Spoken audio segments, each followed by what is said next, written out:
Lawmakers are taking new measures tonight to combat the fentanyl crisis here in Colorado. Numbers from Denver's district attorney.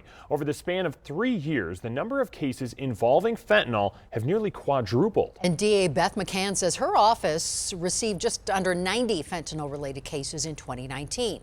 Fast forward to 2021, nearly 350 fentanyl-related cases were filed. And so far this year, the DA's office has received 160 cases. So now state lawmakers are pushing to find solutions and introducing new legislation to target fentanyl dealers. Denver 7's Megan Lopez was at today's news conference and joins us live now. Megan, the bill is being labeled bipartisan and it includes services for those who suffer from addiction. What else?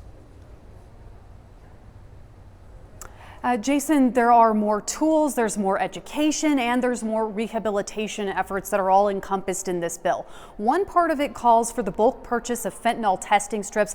Another part of it calls for jails to actually hand out opioid antagonists like Narcan to people who are known addicts as they leave jail. And of course, there are harsher punishments for distributors included. This was her final birthday, her 21st birthday. If you take the time to ask Alden and Susan Globe about their daughter Madeline, they'll tell you she was a lot of things. Compassionate, curious, smart. She was our life. But there was also something she was not. Not someone who was involved with the drug culture. Madeline made a mistake. She took a pill she got from a friend, not knowing it was laced with fentanyl, not knowing it would kill her. Our daughter was poisoned.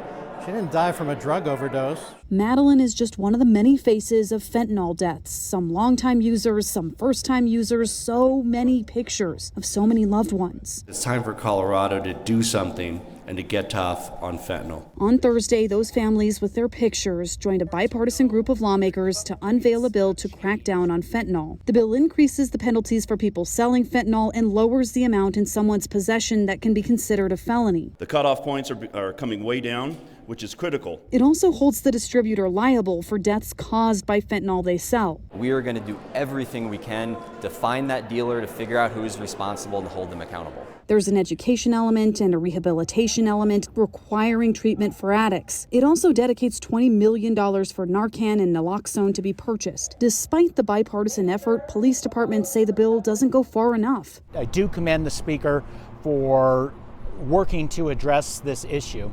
What I can say is that I'm very disappointed that possession hasn't been addressed. Denver Police Chief Paul Payson says any amount of fentanyl can be deadly, so any amount should be a felony. The people that are distributing this deadly poison, they know exactly what the law allows at that felony threshold, and they are intentionally carrying just below that amount. And he pointed out other less lethal drugs have harsher penalties than this. Is everyone happy? No.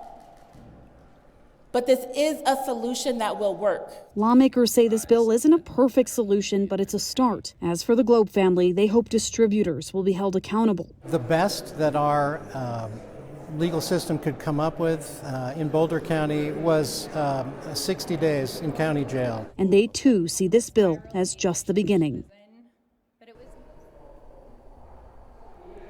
So House Speaker Alec Garnett says there's going to be two parts of the funding. The one-time funding is going to come from the American Rescue Plan Act to kind of get things off the ground. The ongoing funding is going to come from the state. He also says that this bill is meant to work in conjunction with some of the other mental and behavioral health bills that we're seeing kind of make their way through the legislature right now. But supporters of this bill in particular say that they want to make clear that this bill is compassionate, it's aimed at being compassionate, and it's not meant to return to some of those war on drug policies that we've seen in the past.